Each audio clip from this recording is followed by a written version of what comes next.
Hey there, Stephen Lovely here for cordcutting.com. Today we're going to take a look at DirecTV Stream. It's a live TV streaming service. In other words, a little bit like cable, but also a little bit like Netflix.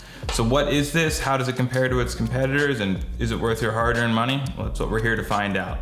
Let's take a look in our DirecTV Stream review.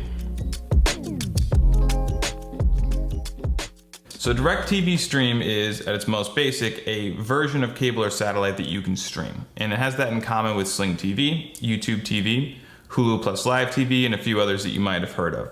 The idea here is that you can still cut the cord, and you can go month to month on a streaming service that gives you a lot of the same stuff that cable used to give you. Now, there are usually a few differences between this and cable, but they don't really relate to the way you watch TV on them. You still get the live channels, you still get familiar brand name networks like ESPN, CBS, Fox, NBC, all of those.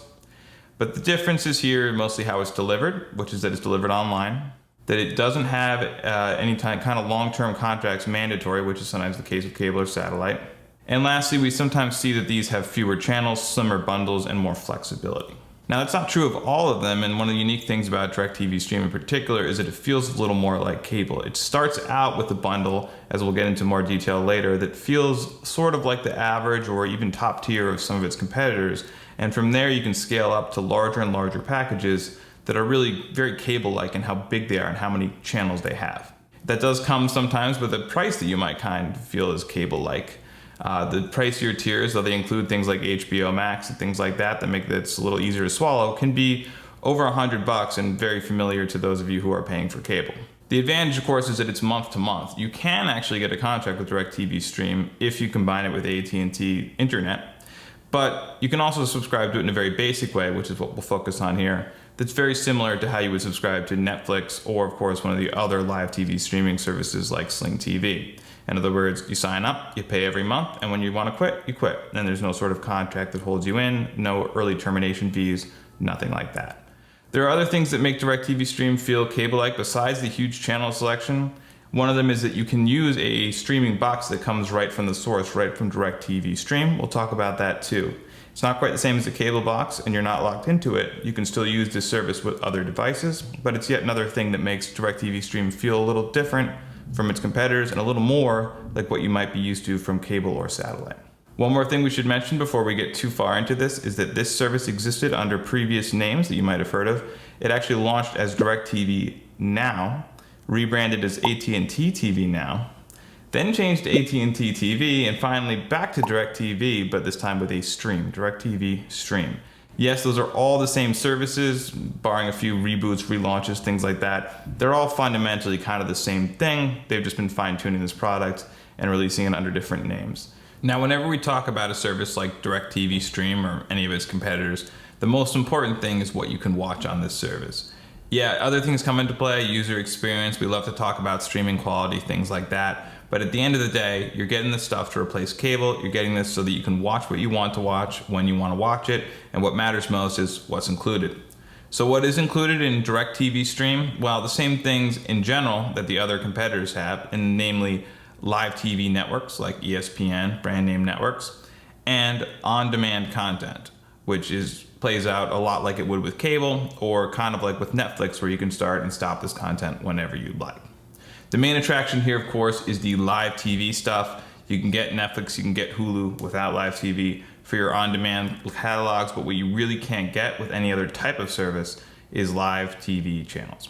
So, what kind of channels are we looking at here? We're looking at a really, really good selection, a really impressive selection of channels, and it starts off with the entry-level entertainment bundle. And that bundle is a pretty standard 65 plus channels. We're used to that kind of number from Hulu plus Live TV, YouTube TV, and others. They tend to hover around that 60, 70 mark. And this is a pretty good selection. You're gonna get in most markets your major networks. That means NBC, CBS, Fox, and ABC. And pretty much all networks. Of course, that's gonna vary a little bit, as you know, from place to place, just like it would from cable. They sometimes have to deal with individual operators and conglomerates that own these, since they're not all directly owned by CBS, NBC, and so on.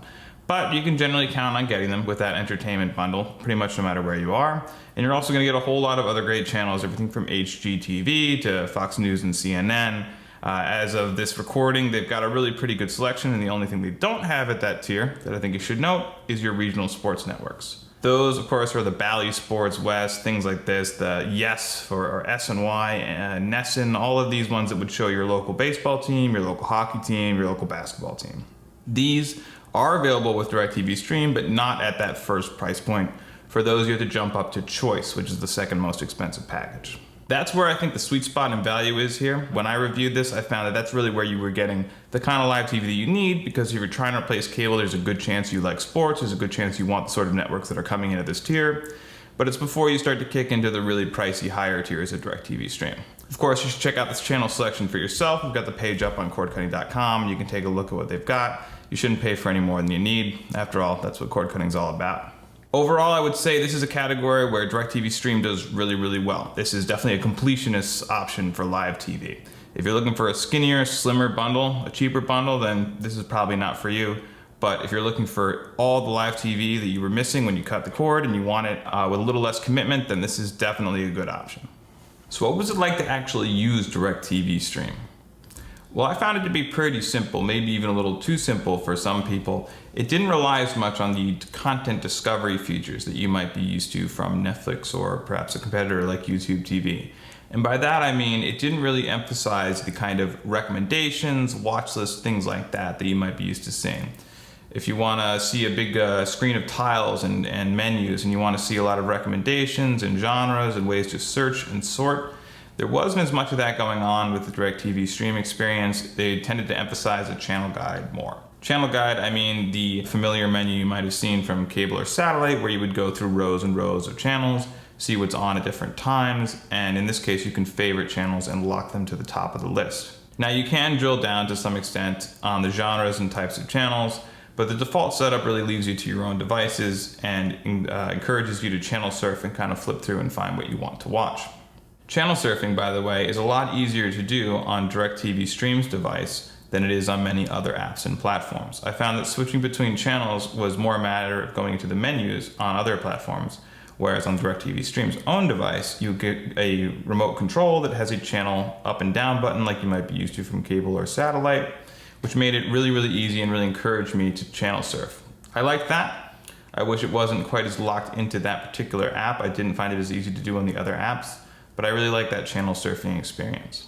This is the DirecTV Stream device. As far as I know, it doesn't really have an official name other than that. The materials on the box and in the branding don't seem to give it one, and that's kind of indicative of what this feels like. It's a very simple device.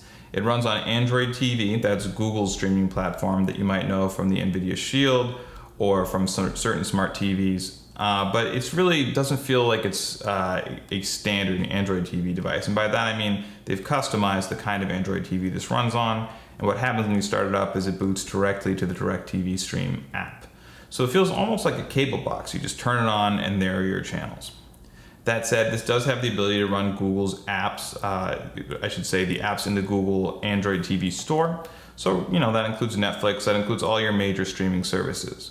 But don't expect to hit the home button on the remote and find yourself on a big screen full of apps just like on Roku or Fire TV. This is really more about the DirecTV Stream experience, and the apps are a subset, a menu within that app. So really, all roads here lead to the DirecTV Stream app, and everything else is kind of playing a supporting role. That works great if you like all your entertainment in one place, if you're used to cable or a smart TV that combines these apps with your live TV experience in a similar way. This is going to be very easy for a lot of people to use. If you want a little more freedom to switch between your apps, if you consider DirecTV Stream or your live TV streaming service to be just the peer of Netflix and not really your main destination, then you might want to go with something like Roku, and you can do that because Roku and Android TV and Fire TV and all of those have apps for this service too. You are not locked in to using this device. So let's recap real quick here. What did we like? What didn't we like about DirecTV Stream? Well, I liked the things that felt like cable that I missed about cable. The ability to channel surf, the really extensive channel collection, the really good coverage of regional sports networks, just really comprehensive channel list overall. It's a very competent streaming service. It streamed pretty consistently, maybe not quite top tier like YouTube TV, but it was generally HD, the lag wasn't too brutal, and it was just a nice cable-like experience, very competently packaged up in a one-stop shop that even includes a streaming device. If you don't already have one, you can optionally buy the DirecTV Stream device. Cons, well, once again, it's the things that felt like cable that I don't miss about cable. For instance, the higher prices. I would have appreciated if they'd included a lower price bundle, something more competitive with, say, Sling TV. Instead, you're really starting out with the kind of standard size bundle, your YouTube TV size bundle, and from there you're actually going up. So that's good if you're into the very comprehensive channel selection, but it's not so good if you're looking for a little more flexibility and the ability to go for a leaner channel bundle. Overall, this is a service that I felt was pretty strong, but not overwhelmingly strong. And I think it serves a certain type of viewer very, very well. If you miss the comprehensive, overwhelming selection of channels from cable, then this is a great way to get that back with a little more flexibility. You won't be locked into a long-term contract unless, of course, you want to be and you want to combine it with AT&T Internet. Generally, though, it's very low commitment and it just gives you that cable experience for hopefully a little less money, but definitely a little less commitment. But if you're not into that particular type of experience, if you're looking for a leaner solution, a quick replace my cable with something relatively cheap, I just want to watch a few channels kind of thing, then this probably isn't the perfect fit. And that's okay. Different services fill different niches, and I think you might want to check out our reviews of Sling TV or Philo if you're looking for a leaner solution. So overall, I'm pretty happy with the service, very competent service. Just make sure that you want to have this kind of experience, this kind of large channel bundle. Hope that helped you make your decision. Hope you're looking forward to some great streaming on whatever devices and services you choose, and you can always find more information on this and many other services over at cordcutting.com. Once again, I'm Steve Lovely. Thanks so much for spending time with me.